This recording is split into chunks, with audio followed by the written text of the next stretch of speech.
చూస్తే ఇది మా ఏపీ బ్రాండ్ అన్నటువంటి వార్తను హైలైట్ చేసింది. ప్రపంచానికి తెలిపేలా దావోస్లో సీఎం చంద్రబాబు ప్రయత్నాలు, దిగ్గజ పారిశ్రామికవేత్తలతో వరుస భేటీలు, రాష్ట్రంలో పెట్టుబడులకు ఉన్న విస్తృత అవకాశాలపై చర్చ, కొత్త పారిశ్రామిక విధానాలకు సౌలభ్యాల ప్రస్తావన, ఏపీ బ్రాండ్ ఇమేజ్ని పెంచడం ద్వారా రాష్ట్రానికి భారీగా పెట్టుబడుల ఆకర్షణ కోసం నెట్వర్క్ ఏర్పాటు చేయడమే లక్ష్యంగా సాగిన ముఖ్యమంత్రి చంద్రబాబు 4 రోజులు దావోస్ పర్యటన గురువారంతో ముగిసింది. ప్రపంచ పెట్టుబడుల సదస్సులో పాల్గొన్న ఆయన ప్రముఖ సంస్థల సీఈఓలు, అధిపతులు, పలు దేశాల ప్రతినిధులతో చర్చలు జరిపారు. వివిధ రంగాలకు చెందిన సుమారు 15 అత్యున్నత వాణిజ్య సంస్థల ప్రతినిధులు సమావేశమయ్యారు. రౌండ్ టేబుల్ సమావేశాలు, సదస్సులో విరామం లేకుండా గడిపారు. రాష్ట్రంలో పెట్టుబడులకు ఉన్న అవకాశాలు, అందుకు అనువైన పరిస్థితులు వివరించారు. 4 రోజులు దావోస్ పర్యటన ముగించుకుని గురువారం అర్ధరాత్రి పొద్దుపోయిన తర్వాత ఢిల్లీకి చేరుకున్నారు.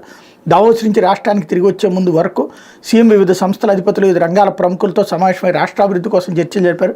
ప్రఖ్యాత పర్యావరణవేత్త చే హోల్డింగ్స్ వైస్ చైర్మన్ ఆండ్రీ హాప్తో సమావేశమయ్యారు. యూఎస్డీపీ అధినేత అచిమ్ స్ట్రైనర్తో భేటీ అయ్యారు. మొదటి రోజు దావోస్ పర్యటనలో భాగంగా స్విస్మెన్ ఓర్లెకాన్, ఆంగ్స్ ఫిస్టర్, స్విస్ టెక్స్టైల్ సీఈఓలతో సమావేశమయ్యారు అన్నట్టు వార్తని హైలైట్ చేశారు. ఏదైనా సరే మనకి నచ్చిన వాడైతే ఎలా రాయాలి, నచ్చని వాడైతే ఎట్లా రాయాలి అన్నటువంటిది ఇక్కడే కనబడుతుంది.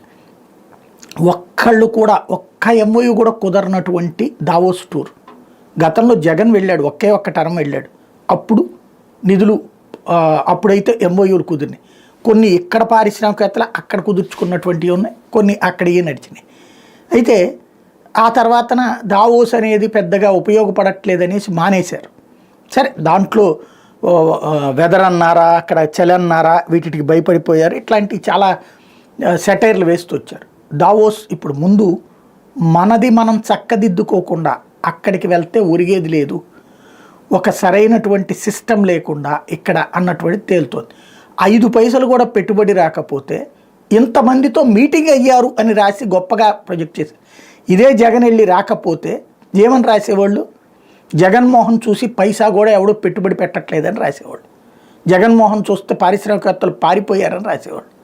కానీ ఇప్పుడు పారిశ్రామికవేత్తలతో మీటింగ్లు అయినాయి అన్నటువంటి కోణంలో, ఏదో వచ్చేయబోతున్నాయి అన్నటువంటి కోణంలో వార్త. అంటే మనకి నచ్చినోడైతే ఏమీ రాలేదు 5 పైసలు కూడా అన్నటువంటి వార్తకు కూడా బాగా బిజీగా గడిపారు, విపరీతంగా గడిపారు. అందరితో మీటింగ్లు అయ్యారు, 14 మందితో మీట్ అయ్యారు, 15 మందితో మీటింగ్ అయ్యారని చెప్పుకునేటటువంటి పరిస్థితిలో ఉన్నాం మనం. అది స్పెషల్. అంటే జర్నలిజం ఎలా ఉంటుంది ఆంధ్రప్రదేశ్లో అనేటటువంటి తెలుసుకోవాల్సిన అంశం. లేకపోతే